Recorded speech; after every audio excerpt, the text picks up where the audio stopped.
Atzo, Usurbilgo udalbatzak erabaki garrantzitsu bat hartu zuen. IUPI irisgarritasun unibertsalarako plan integrala onartu genuelako aho batez. Eta horregatik, guretzako Usurbil herri zaintzaileagoa izateko egiten ari garen lanketa honetan, esan bezala erabaki garrantzitsua da. Usurbilen urteak daramatzagu lanketa kolektiboan Usurbil herri zaintzailea izateko, proiektu horrek eskatzen digu zaintzari dimentsio guztietatik erreparatzea, eskatzen digu generoa eta irisgarritasuna bi ardatz transversal izatea gure udal politiketan, eta beraz, atzo onartutako planarekin urrats garrantzitsu bat ematera goaz norabide horretan. Gainera, esan behar da, atzoko planak badituela ezberdintasun handiak aurrez udalak eduki izan dituen irisgarritasun planekin alderatuz.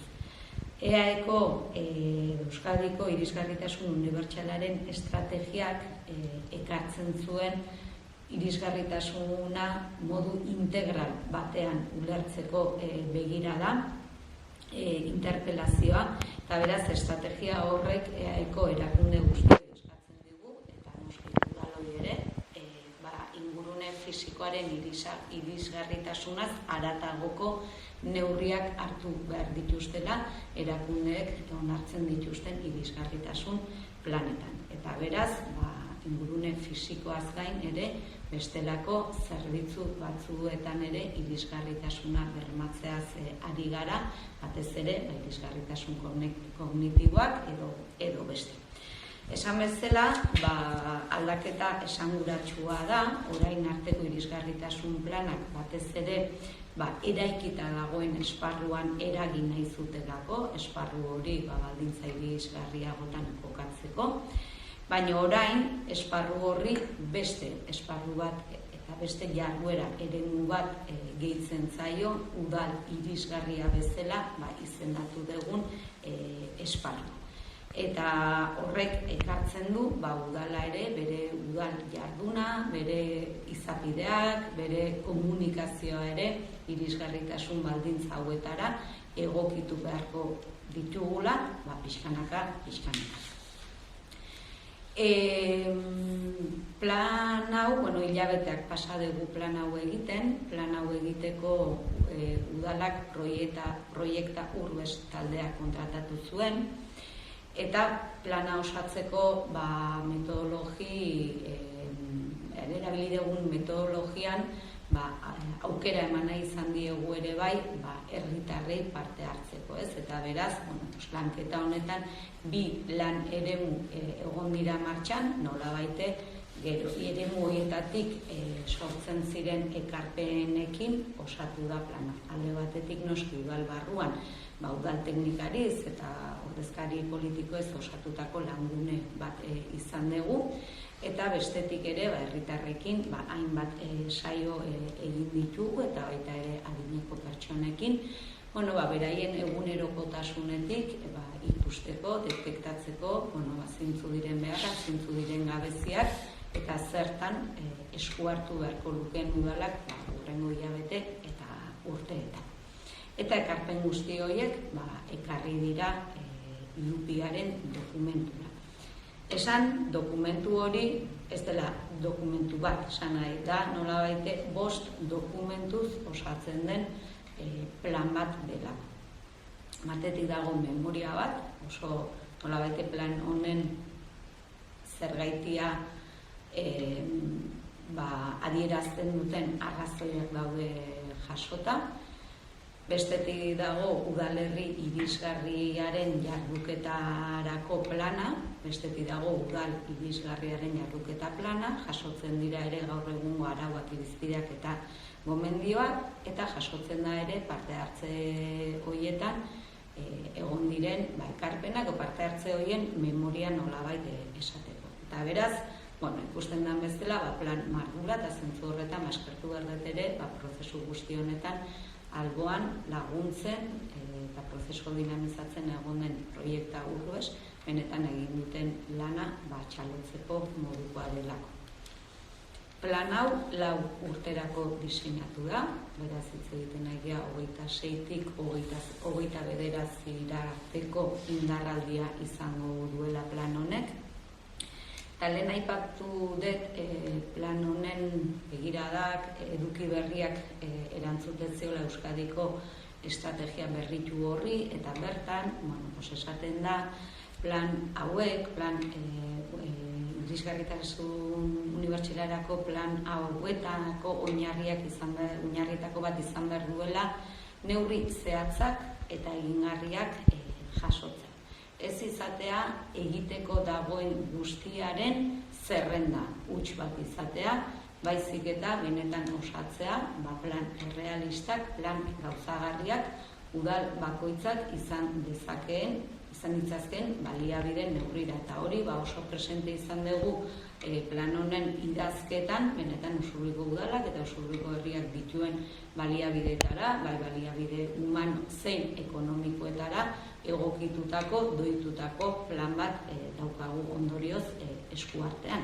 Eta plan guztietan bezala, eskuartze asko planteatzen dira, neurri asko planteatzen dira, oso izaera ezberdineko neurriak daude, neurri batzun aurrekontua txikia da, beste batzuena, batez ere eraikita dagoen eremuetan eragitea eskatzen duten proiektuetan, horiek ere aurrekontu altua dute. Eta horregatik baloratze genuen, ez planan 4 urtetakoa bada ere jasota geratzea 2030-etik aurrera egiteke edo egin daitezkeen ere eskuartzeak, 4 urtera plan hau eguneratu beharko da, berritu beharko da, eta jasota geratu daitezen ere asmo horiek.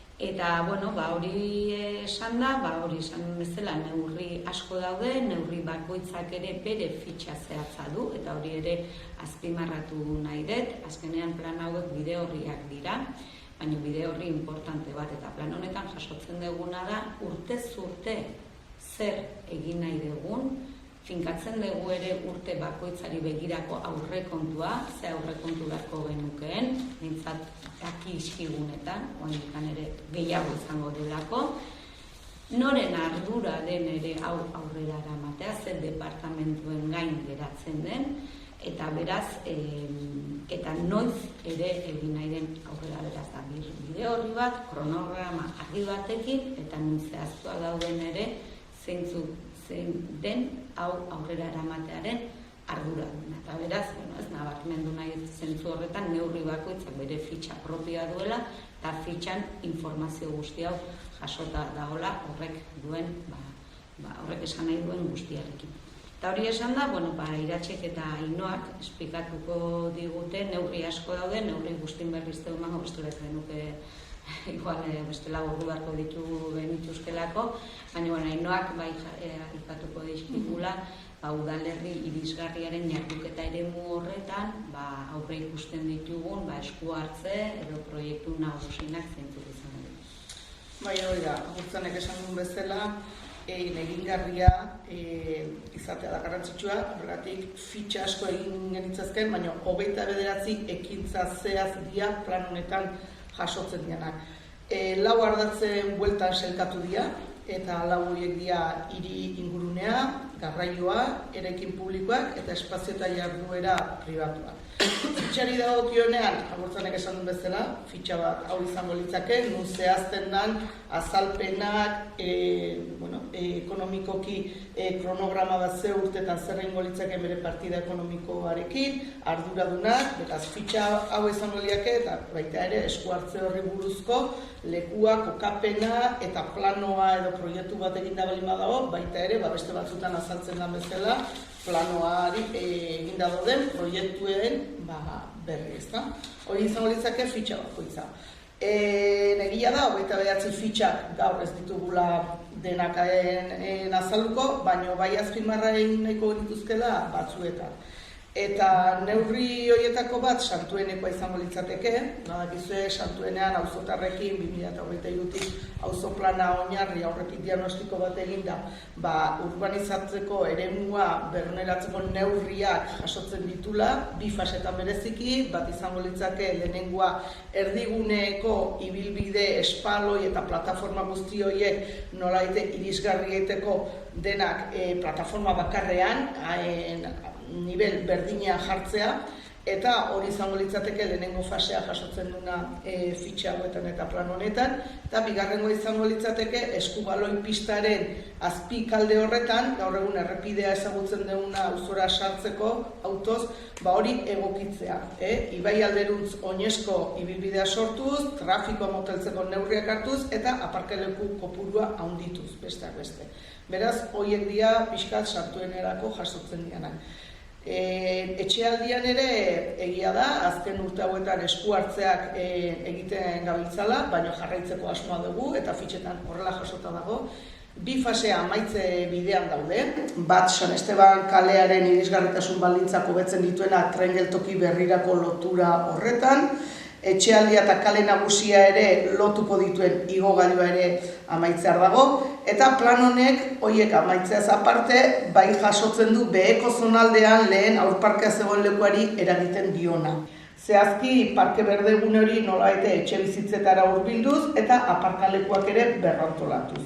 Horrek elkarreko dunalako oinezkoentzako segurtasuna eta irisgarrotasun baldintzako bertzea Bizkarre eta San Esteban kalearen artean. Bestalde, beste eremu garrantzitsu bat jotzen dugu udaletxea eta Barrekaleren arteko lotura horietan, batez ere oinezkoen ibilbidea eta sarbideak hobetzeko neurria proposatzen dira, eta baita ere ambulategireko sarbide hori ere hobetzea jasota dago. Esku hartze hauek gune zehatzetara daude nolabaite bideratuak, baina badaude plan honetan, eta hau ere berritasun bat izan daiteke, esku hartze zehatz hauez gain jarduera iraunkor batzuk. Hau da, urtero beraien partida ekonomikoa dutenak eta urtero egin beharreko esku hartzeak. Egia da, lehen esan den bezala, fitxa hauez gain badaude beste dokumentu batzuk plano gainean, esku jarduera iraunkor hauek kokatzen dituna nundian eta gainea semaforo bidezko kolorez lehentasunak ere markatzen dituna, ezta?